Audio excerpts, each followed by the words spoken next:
Hi, I'm James and welcome to the new sub-channel, News from Bree, where we're going to look at fantasy figures.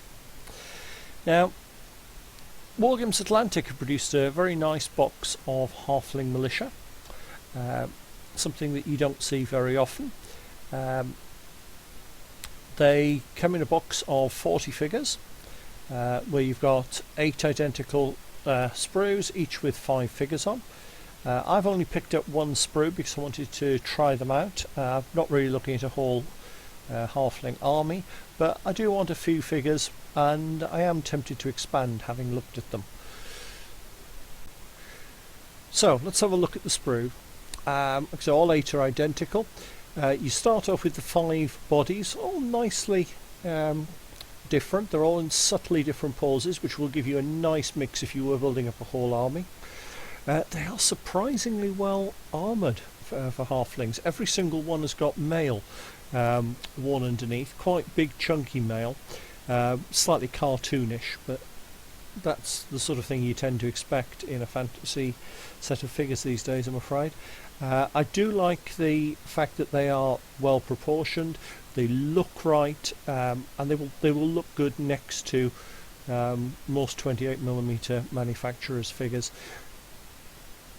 They would slot in better with the more Warhammer style rather than the Lord of the Rings style if you put it into Games Workshop terms.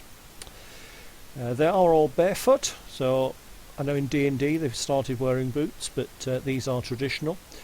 They're also quite thin. These are obviously quite tough, mean characters, so they would probably fit something like the Moot in the classic Warhammer Fantasy, rather than the Shire in the Lord of the Rings.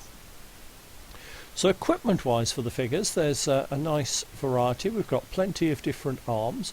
We've got 2 bows, both with matching arms holding arrows. You could also have some of the loose hands there as an alternative, having just loosed the arrow. You've got one hand with a dagger, one with a horn, so quite a few empty hands. You've got 2 slings, which is quite a nice choice.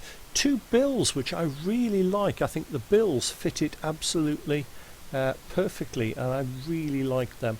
And 2 pikes, which didn't do it for me. I don't really see halflings as pikemen.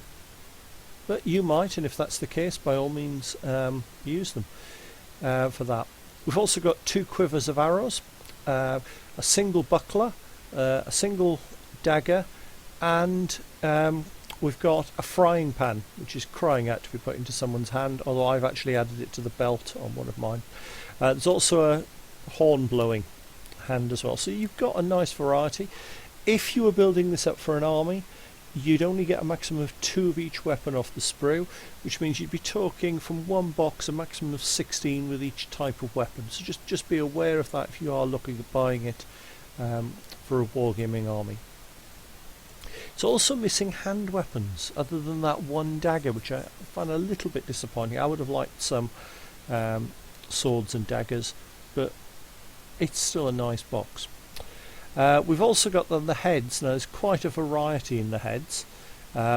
You've got enough with the pot helm and with the kettle helm to actually have all 5 wearing those. So these are quite well equipped figures.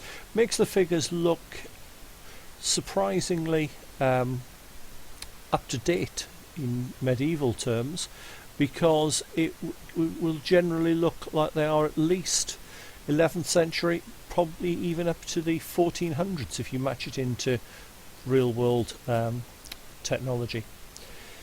You've also got a couple of options there. You've got on top of those, you've got a bear head. You've got one with what are called the Robin Hood type cap with a feather in it, and a very strange one with a transverse crest on it that looks remarkably to me like a Roman centurion. So a bit of variety there. There's also what looks like a rooster. Now, looking at the box art, that is designed to be placed on the top of one of the pikes to convert it into a standard.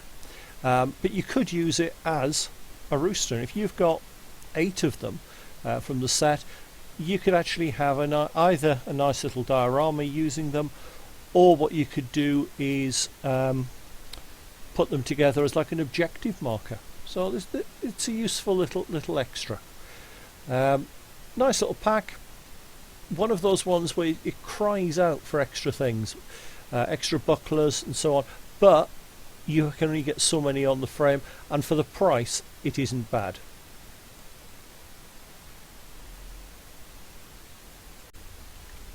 So I've assembled the 5 figures. So I didn't use any pikes as I'm not particularly keen on them.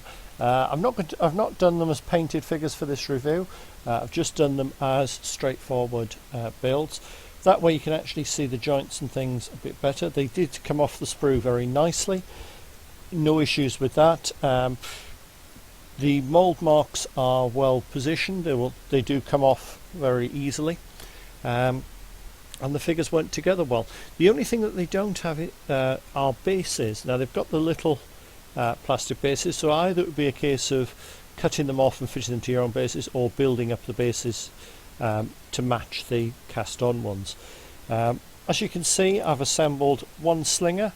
I wanted that one to look a little bit lower tech, hence the older style helm.